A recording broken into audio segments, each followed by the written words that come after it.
David Icke, I'll actually quote David Icke here. He says, the body is a hologram, and so every part of the body is a smaller version of the whole.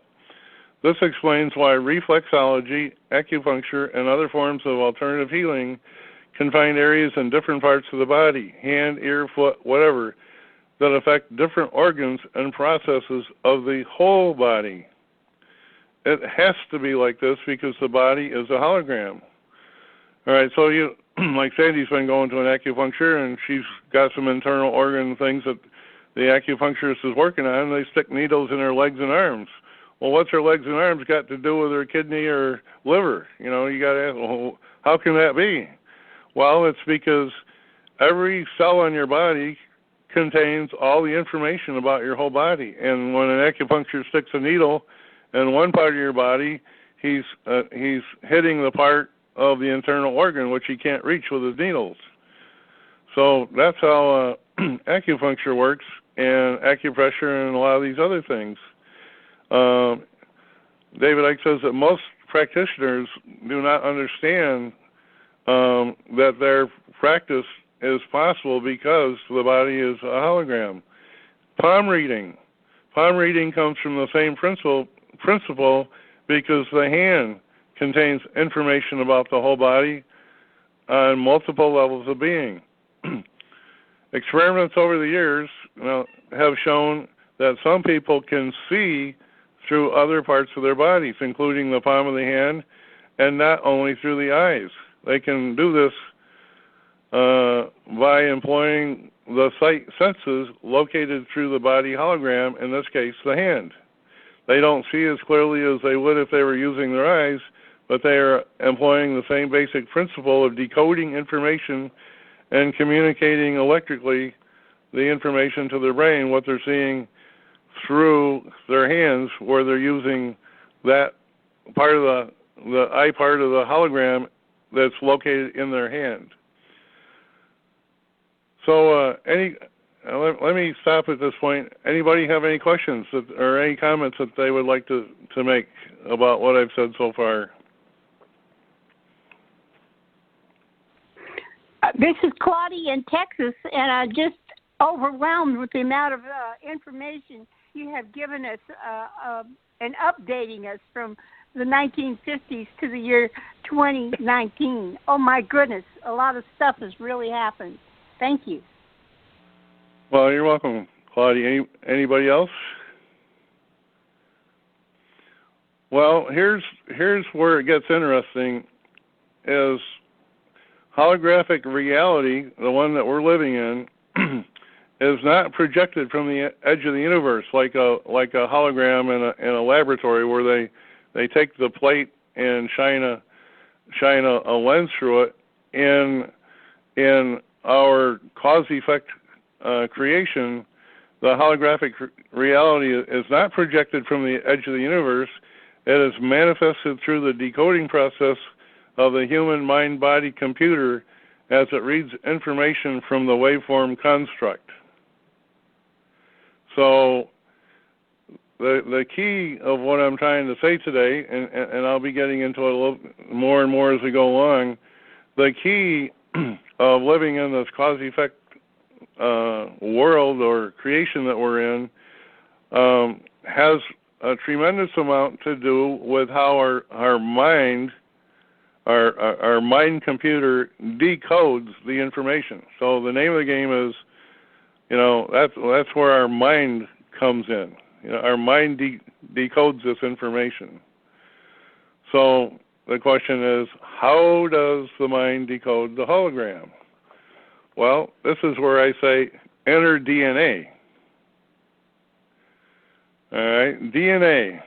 DNA and the whole genetic structure is key to the decoding process.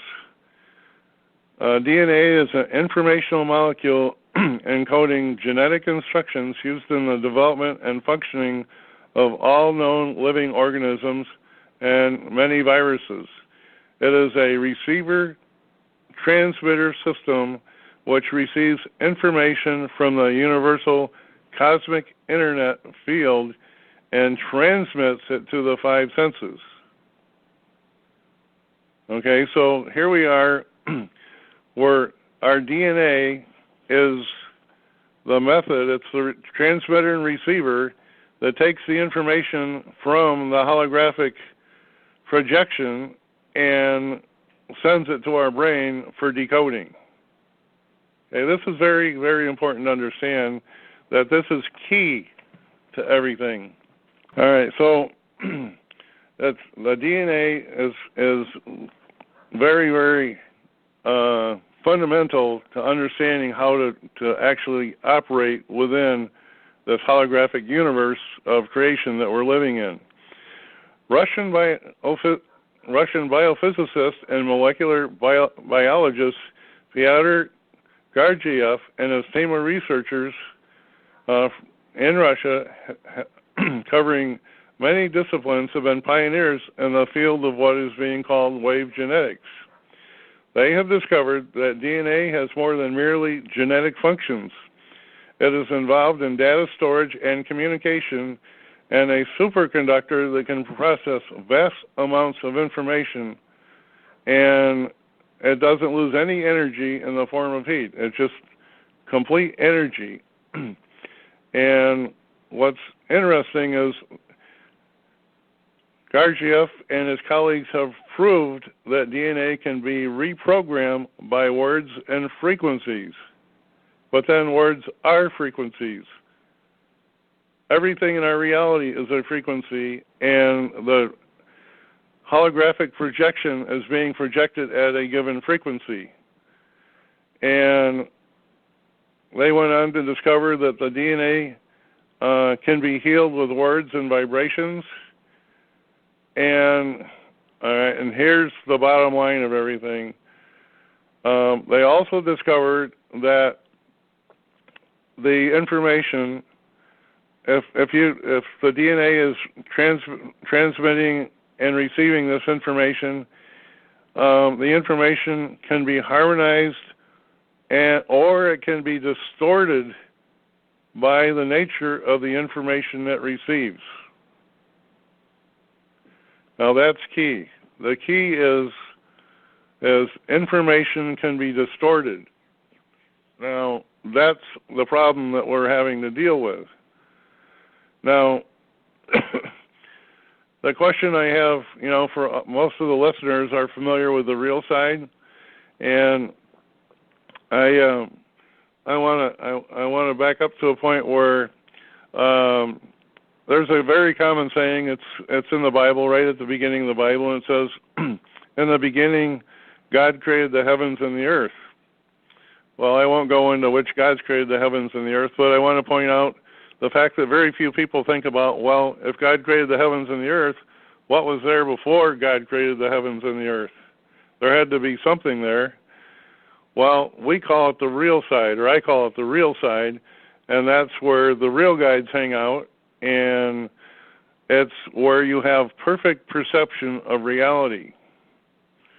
Now, we are living, as our day-to-day lives, we are living in a kind of a matrix-type situation. We're living in a holographic projection, and many of us that are on this call today have seen that when we look at things from what we call the cause-effect creation, we do not see things clearly.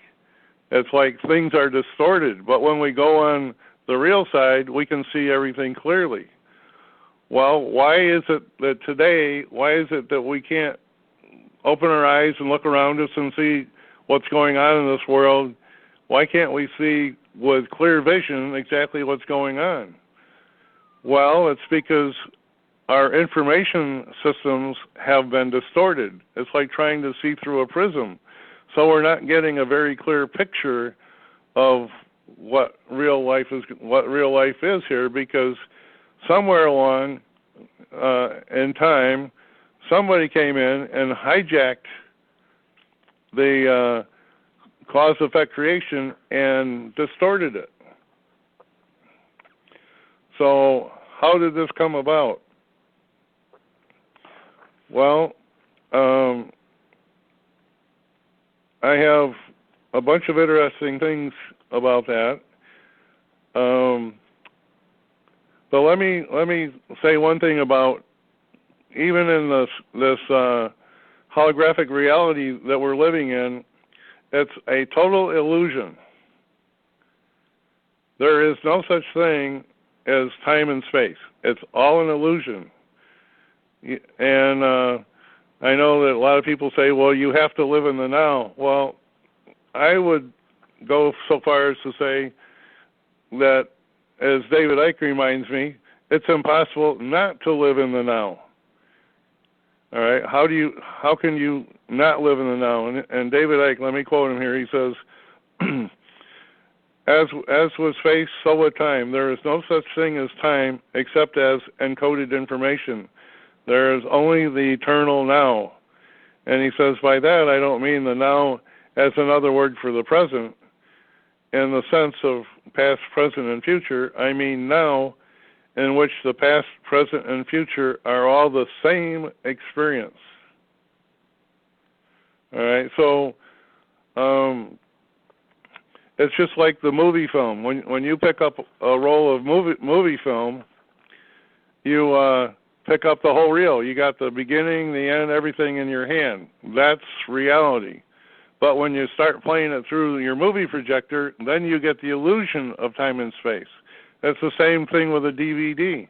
When you put a DVD in your DVD player and put it on your television screen and start watching the information from the DVD, you're getting the illusion of time and space, which doesn't really exist.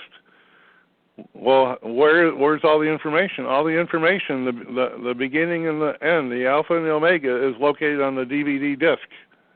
It's all there. And it's all available to us, beginning and end. It's all there for us, ready to grab. And it's only when we start projecting it through our mind and five senses that we start experiencing the illusion.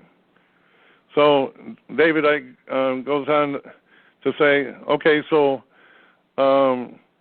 what about the experience when we have a memory of the past? You know, when do we have a memory of the past? Well, it's in the now. The only moment that exists is now. Right now we're thinking about the past, but we're not living in the past. We're living in the now. We're thinking about the past. How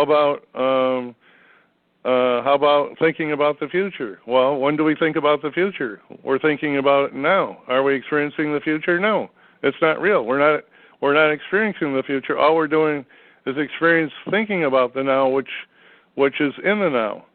So there is only the now, just as there is only infinity, eternity, all possibility, and all knowingness. So it's all perception. It's the way the mind takes this information and translates it. Now, where is the problem with all this? Well, the problem comes in, and I'll start talking about language. How do we communicate? We communicate by language. All right. A Boston-Harvard team found with DNA, they discovered that the coding DNA in our genes as appropriately a code. And the coding in our DNA is like software in a specifically written code. While 98% of the DNA in our bodies has been called junk DNA. And that was a language that in so many ways expressed the behavior of human languages. But what are human languages? They are vibrational waveform phenomena generated from the vocal cords, which we decode into what we experience as spoken words. The same applies to written words, which are also waveform in their base state, and the words that you see when you read. They're holographic expressions of the waveform state. And this even affects the derivation of words. And David Icke goes on to say that that's why the politicians today carefully word everything they say, because they have to stay within their script so they communicate the information that they're trying to communicate. Any comments at this point before I continue on?